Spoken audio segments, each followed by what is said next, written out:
Hi, this is Billie Beene here with a flash update regarding two important changes and what's going on between Ukraine, NATO, and Russia.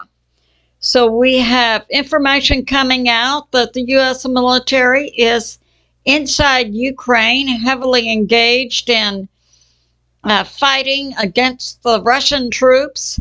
And it's speculated that the U.S. military may also be engaging with the Wagner PMC group in a real coup attempt against President Putin and the Russian government. My sources are God in the Bible Patriot subscribers, Hal Turner, and War News 24/7. So I'll draw a map to begin here. Here's Russia.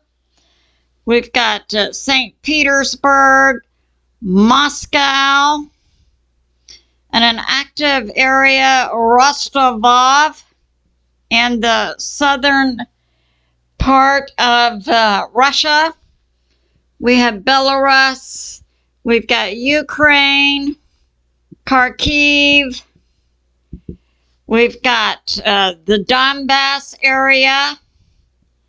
Now, this is the area where the U.S. military is actively fighting, engaged in heavy fighting against Russia, according to War News 24/7.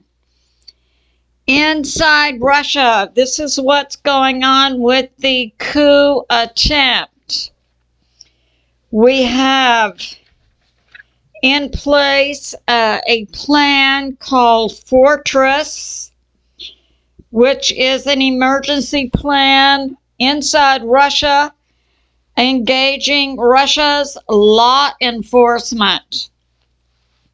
And we have this going on. So we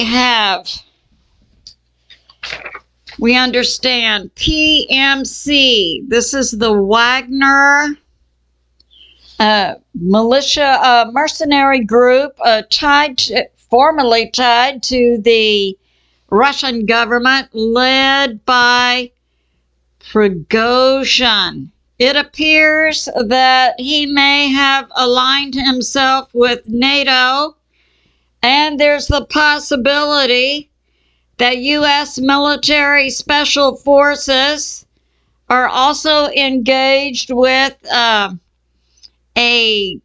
column of forces moving from Ukraine into Russia, made up of the Wagner group.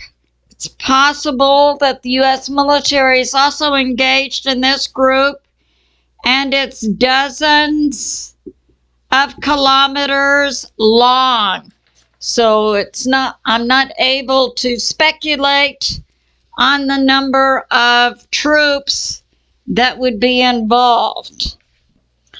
So this began today, June 23, about our time in the U.S., about 5 p.m. In Russia, this would have been about 11 p.m. or midnight in Russia. And we have this. They put in place the Fortress plan. That's an emergency police action to protect vital facilities. Cell phones were jammed. Martial law was enacted with the lockdown on citizens. Now, most of the activity, we understand, is taking place in St. Petersburg, Moscow, and the southern part of Russia, Rostov. And the rumors are a civil war is in place. And it's reported that the Russian military is sending new army recruits down to this area along with other combat groups. Apparently, this is where the Prigozhin group, plus we speculate U.S. military, but definitely plus NATO, is moving to oppose Russia inside Russia. The Spetsnaz, that's the Russian Special Forces, Spetsnaz, is set to protect St. Petersburg, the Russian administrative government building in downtown St. Petersburg, and the Russian military and the Spetsnaz have blocked all the roads leading into Moscow. And we understand shots have been heard in Moscow.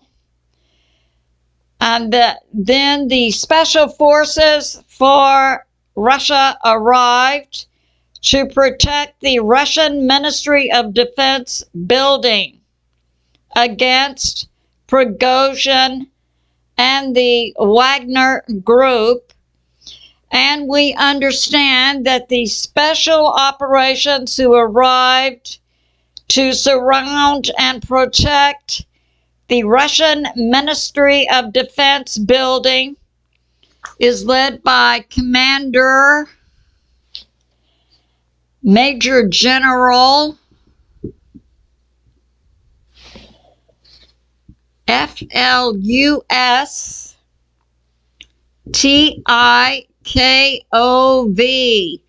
The independent sources who are bringing out the information is unable to say whether Major General Flustikov is on the side of Shoigu, the Russian Minister of Defense, or on the side of Prigozhin, the leader of the Wagner group. So that's going on. And now we have this information coming out. The Russian government was warned 1.5 days ago of a possible coup. And the information went to the Ministry of Defense, military units, the RF Ministry of Defense, the Ministry of Internal Affairs, the RU Guard in Moscow. And it is considered and described by all sources to be an actual coup led by internal Russian ultra-hardliners. If the hardliners are able to prevail in this coup, it is believed that nukes could be in the air tonight by Russia, aimed at the United States, the UK, and locations in Europe. Now, the FSB and Spetsnaz have set up roadblocks between Moscow and Rostov. And this is also near Kharkiv, inside Ukraine, and the area where it's been reported there is heavy fighting between the U.S. military and the Russian military inside Ukraine. So that's going on. And now we have this. The Russian National Guard has been activated, and also the Russian sources, yes, are saying that Prigozhin is moving into Rostov from Ukraine. The convoys are dozens of kilometers long. So that's going on. So this concludes my flash update, and we need to be in prayer for Russia, for Europe, for the UK, for America. And I say to my family and friends, remain steady out there. Continue to pray. It's good to prep and keep your powder dry, baby. And it's good to remember that God is in charge and He is on the move. I love you, and I'll see you soon. I have a feeling.